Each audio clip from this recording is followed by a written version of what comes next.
All right, let's talk about building faith today. And we have to build faith in God. Or what use is it to even pray to God if we don't have faith He's going to do what we ask to do, as long as it fits in the will for our lives that He has for us.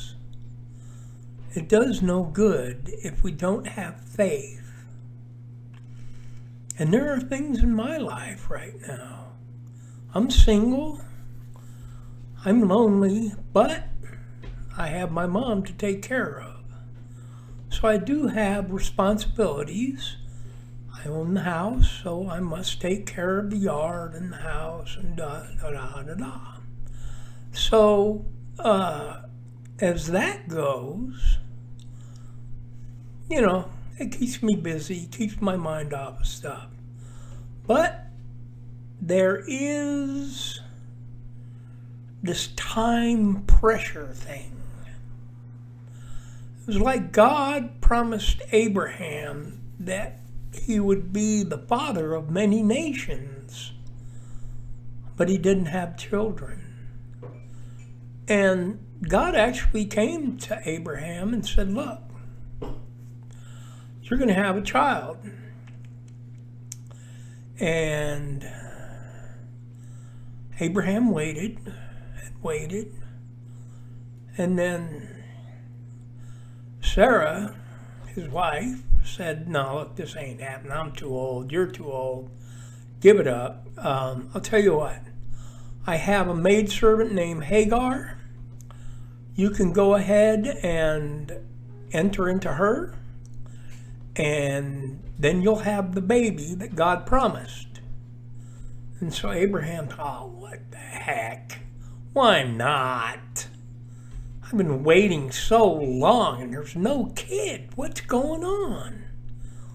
And so he did. And God said, no, you're going to have to wait longer now because you didn't do what I told you. And so Abraham had to wait longer. But then the time of life came, and Abraham went into his wife, Sarah, and they had Isaac. And Isaac means laughter, because when God told Abraham and Sarah that they were going to have a child, Sarah laughed. Yeah, right.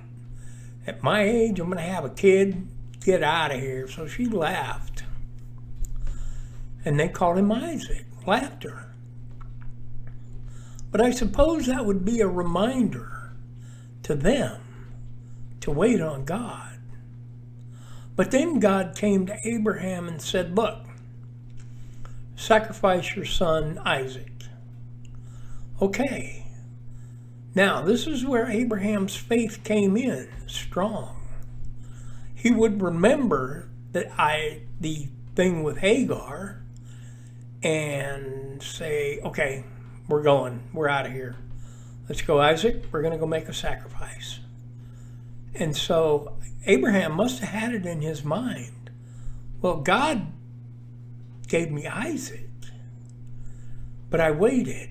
Now God tells me to go, to do. So should I wait? No. I'm getting up and I'm going. Because last time I had to wait longer because I waited. Because I didn't wait. And so Abraham took Isaac. And when they got there, and Abraham was about to stab his son, God said, no. Turn around, there's a goat stuck in the thicket over there. And Abraham turned and there was the goat. And so Abraham and Isaac sacrificed that goat to God. Because Abraham did what God told him to do. And God proved himself that what he said was true. That he would make many nations of Abraham.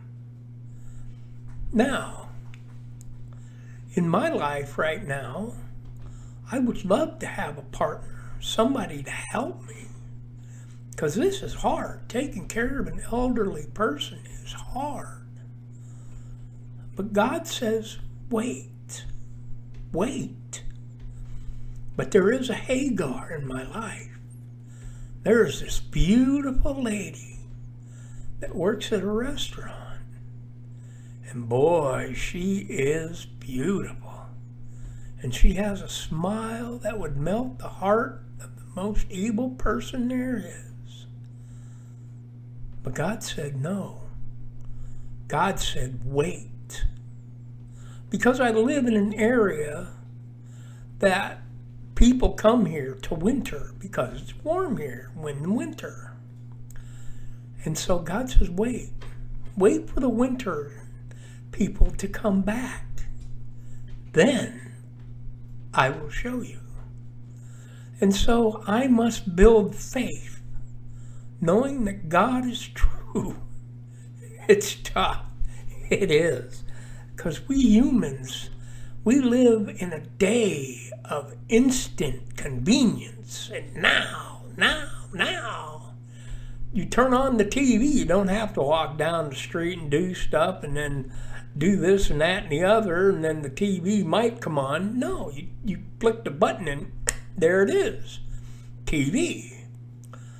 You can go to the convenience store. Imagine that. Go to the convenience store and get something conveniently. We're so used to that. But we have got to build faith. And you cannot just snap your finger and have faith. You have got to build it. It takes time.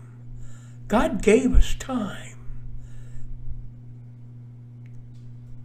Time is not good or evil. It is. What man does with time is good and evil. We must seek the kingdom of God first. And the kingdom of God, guess what? There is no time. But God, He knows everything. Now, then, and forever. So, when God says, pray, pray. When God answers, wait, don't go pushing your ideas on what you want God to do. Be patient and grow your faith. Because faith in God brings peace, joy, and love, and life worth living. So I say, faith. Build your faith in God.